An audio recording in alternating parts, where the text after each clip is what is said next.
Hey, good folks. Doug J here. I don't know. I'm about 25 miles south of Salt Lake, up in one of the mountain roads. I was going to go up behind the Kennecott copper mine and look down on it. It gives a pretty good view of the whole valley, but man, the road is just too rough to go up there. For me, anyway. I suppose there's some brave souls that would do it. I'm not one of them, though. I was on my motorcycle. It's just too big to try to go up that road on. So I thought I'd stop here and I brought the camera. I didn't want to do nothing. So that's the valley down there. It's about, I don't know, 1,500 feet below me or so, maybe more than that, I don't know. We're looking east here. Beautiful day. I don't know how many more of these we're going to get this year. So I don't know. I wanted to go up there and talk about I don't know, just the nice things that exist in life.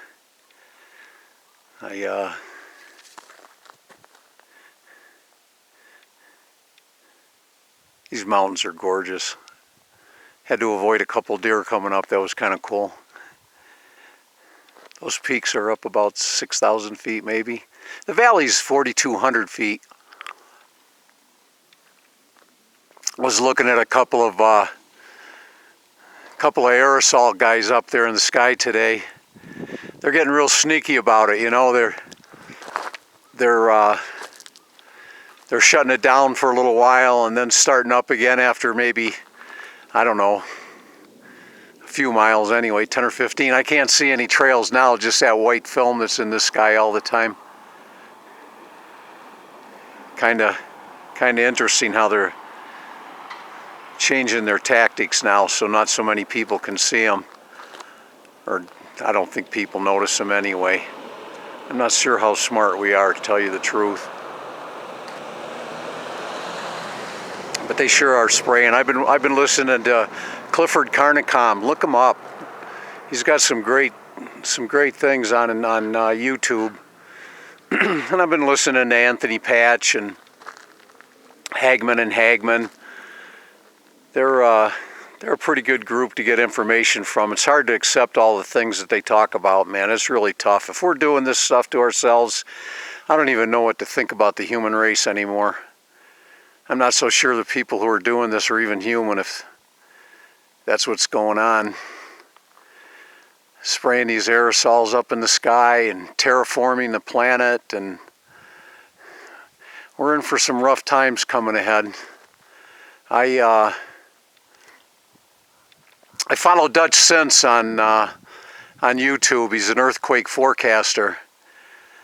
Very ethical person. Here's a little shot. There's my motorcycle. That's what I ride. Nice little Triumph, straight from the UK, 2013 model. It was a little bit big for me to handle on that dirt path that was up there to get up to the top of this hill. So I decided to abandon that thought and get away from it a little bit. I decided to abandon that thought and just come back down on the paved road. Thing weighs 520 pounds, so it's a little rough on a dirt path, you know. I've done that before in my life on a motorcycle pretty close to this size, but man, I'm 65 years old, you know. It gets a little hard to handle after a while. So I was going to show you, the reason I wanted to show you the Kennecott mine was because a couple years ago there was a landslide there. Millions and millions of tons of dirt fell in, and the mine's just absolutely massive. It's I think it's about 7,500 feet deep. It's open pit, copper. Get some gold out of it, some silver, other metals. Mostly it's copper mine. I think it's the largest open pit in the world, actually, or in North America anyway. And I was gonna show you where that landslide happened, because they had to shut it down for the longest time. They couldn't get in and out of it. Those big 100-ton dump trucks or whatever they carry. And I don't know exactly why it happened. It was never clear, but you know, there's probably, in any given 2-week period, there's probably at least a couple of dozen earthquakes down in this valley.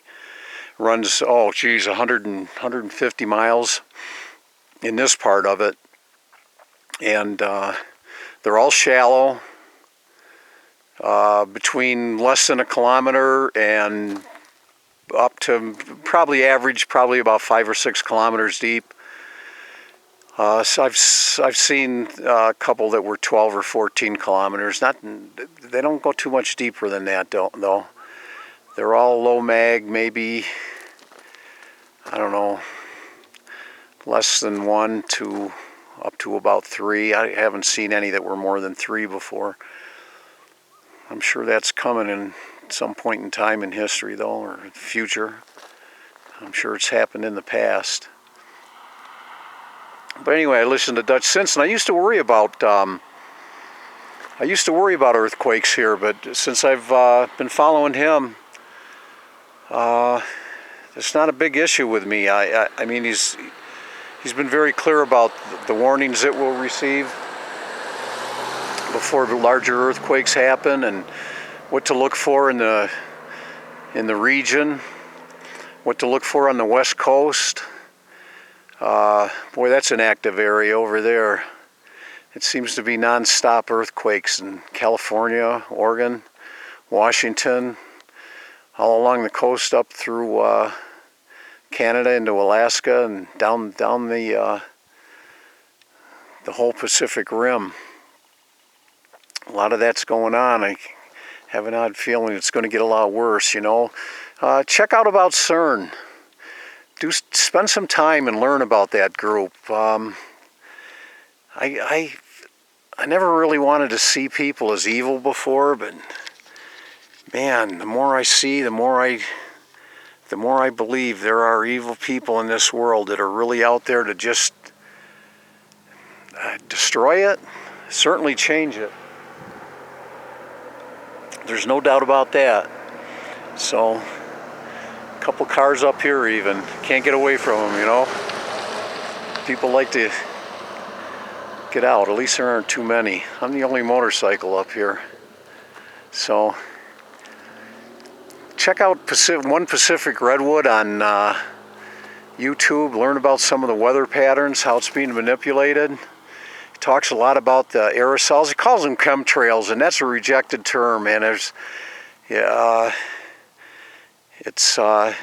anytime any government agency hears about chemtrails, or even most of the private enterprises, they can say no, they don't exist, you know, because it's not a recognized term. It's aerosol. And they'll deny that too, though. Talk to us like we're dummies, like there's really nothing going on up in that sky. All those particles, that aluminum and barium, and who knows what else is in it. There's people that do, but I'm not one of them. Clifford Carnicom has made a very strong statement that there's biological agent in that. He's talking about red blood cells. That's pretty interesting. It's really scary too if we're into that stuff. Can we actually manufacture synthetic blood? I don't know, man. God, I hope not. But from what he said, that's a reality. He talks about some pretty deep stuff. And he's a bit eccentric, so if you look him up with that understanding, you know. That whole part of the science community can be pretty eccentric. I've listened to CERN scientists. Man, they're pretty bizarre guys. But it's good information to research. It's hard to accept. For me it is anyway.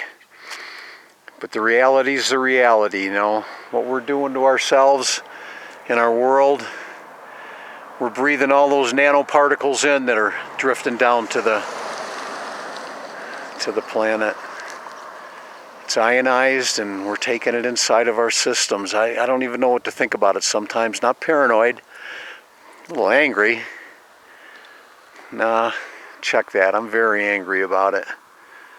What I'm angry about most is the denial and the refusal of people in positions of responsibility to talk to us about it and or take steps to stop that. I think they're part of it. I am a conspiracy theorist, so I don't know how much of this is theory anymore, though. I have an odd feeling it's